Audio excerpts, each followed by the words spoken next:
আমরা মনে করি হাদি ভাই এখনো বেঁচে আছেন।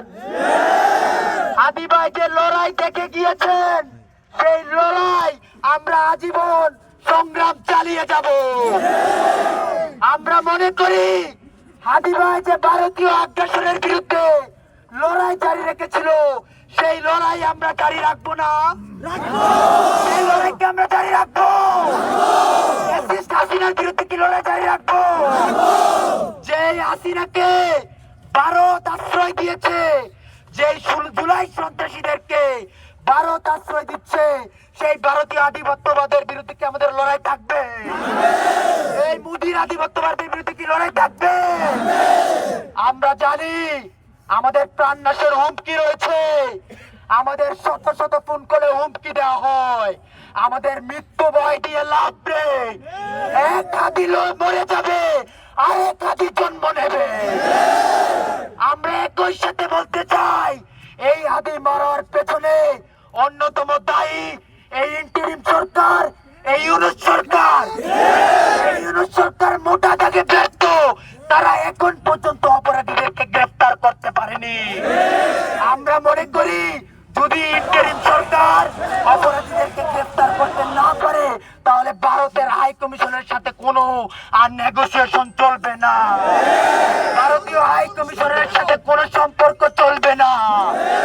একই সাথে বলতে চাই, জাহাঙ্গীরনগর বিশ্ববিদ্যালয়ের উপাচার্য কামরুল হাসান স্যার, আপনিও সাবধান হয়ে যান। যদি জুলাই সন্ত্রাসী শিক্ষকদের বিচার না করেন, তাহলে আপনাকেও গতিতে রাখতে দিব না। তাদের কাছে আমরা এই পবিত্র শরীরে রক্ত বিলিয়ে দেব না। এবার রক্ত নেওয়ার পালা, এবার প্রতিশোধের পালা, এবার প্রতিরোধের পালা, এবার আক্রমণের পালা। আমরা সুশীল না, আমাদের শরীরে তিতুমিরের রক্ত প্রবাহিত, আমাদের শরীরে আম্পারের রক্ত প্রবাহিত। অভ্যুত্থানের পরে আমরা দেখেছি অভ্যুত্থানের নেতারা রিকনসিলিয়েশনের নামে ছাত্রলীগকে পুনর্বাসন করা শুরু করে। অভ্যুত্থানের নেতারা রিকনসিলিয়েশনের নামে আওয়ামী লীগের নেতাদের পুনর্বাসন শুরু করে। এর কারণে মুজিববাদীরা এখন দেশের প্রত্যেকটা সেক্টরে বিরাজ করছে এবং আমাদেরকে হত্যা করে চলেছে।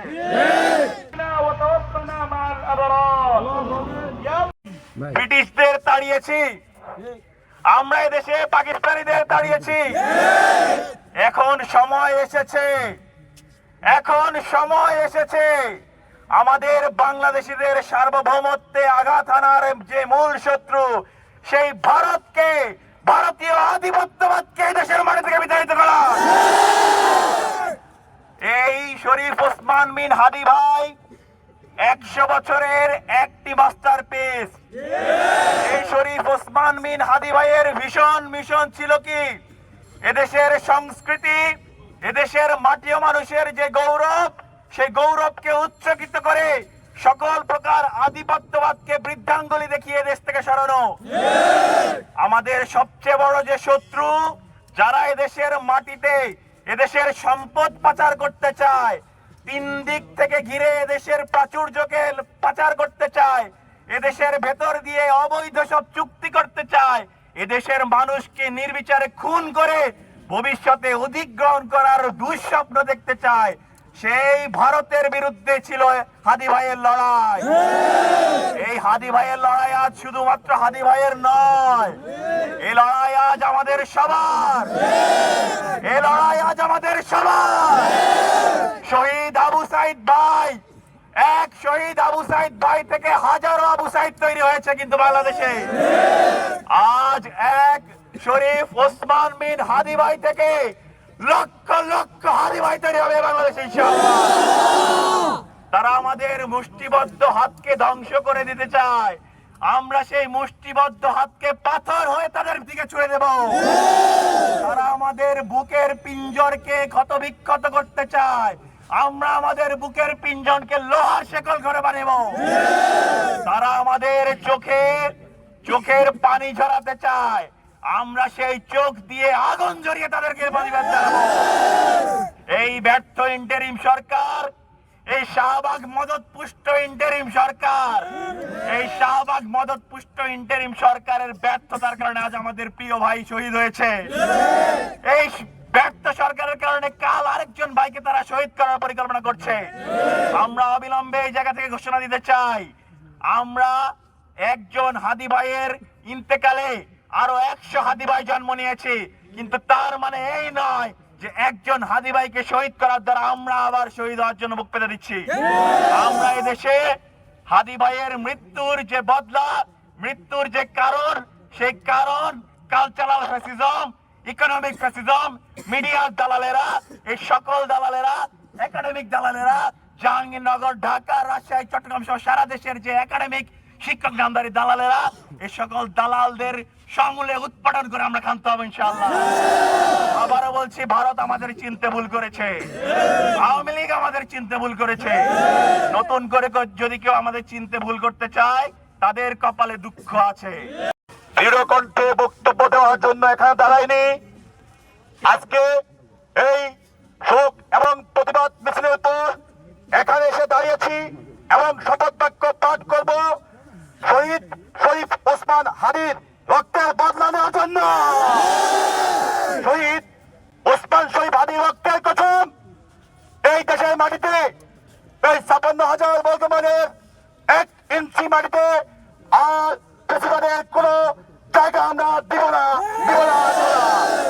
এই ৫৬,০০০ বর্গমাইল মাটিতে ভারতীয় আধিপত্যবাদের কোনো জায়গা হবে না, হবে না। এক হাতিকে নিয়ে যাদের এত ভয়, তা এসে দেখে যাক, এক হাতি যখন লোকান্তরে চলে গেছে, তখন এই বাংলার জমিনে আনাচে কানাচে অলিতে গলিতে ইতিমধ্যেই লক্ষ লক্ষ হাতির জন্ম হয়েছে। এই লক্ষ লক্ষ হাতিরা হাতির যে স্বপ্ন ছিল ভারতীয় আধিপত্যবাদের স্বপ্নকে ভেঙে ছুঁড়ে চুরমার করে দেবে ইনশাল্লাহ। আমরা দৃঢ় কণ্ঠে ঘোষণা করতেছি, শহীদ ওসমান শরীফ হাদির যে স্বপ্ন ছিল, যে লক্ষ্য ছিল, যে উদ্দেশ্য ছিল, আমাদের গায়ে এক বিন্দু পরিমাণ রক্ত থাকলেও সেই চিন্তা, সেই চেতনা, তার লক্ষ্য এবং উদ্দেশ্য আমরা এই বাংলার জমিনে বাস্তবায়িত করে ছাড়ব ইনশাল্লাহ। আমরা আজকের এই বিক্ষোভ সমাবেশ থেকে স্পষ্ট করে বলতে চাই, শহীদ ওসমান হাদির রক্তের উপর দিয়ে, জুলাইয়ের শহীদদের রক্তের উপর দিয়ে ভারতের সাথে আর কোনো সম্পর্ক থাকবে না। যে সমস্ত ভারতীয়রা বাংলাদেশে বৈধভাবে অবৈধভাবে বাংলাদেশে চাকরি করছে, কালকে 24 ঘন্টার মধ্যে তাদেরকে ভারতে পুশব্যাক করতে হবে।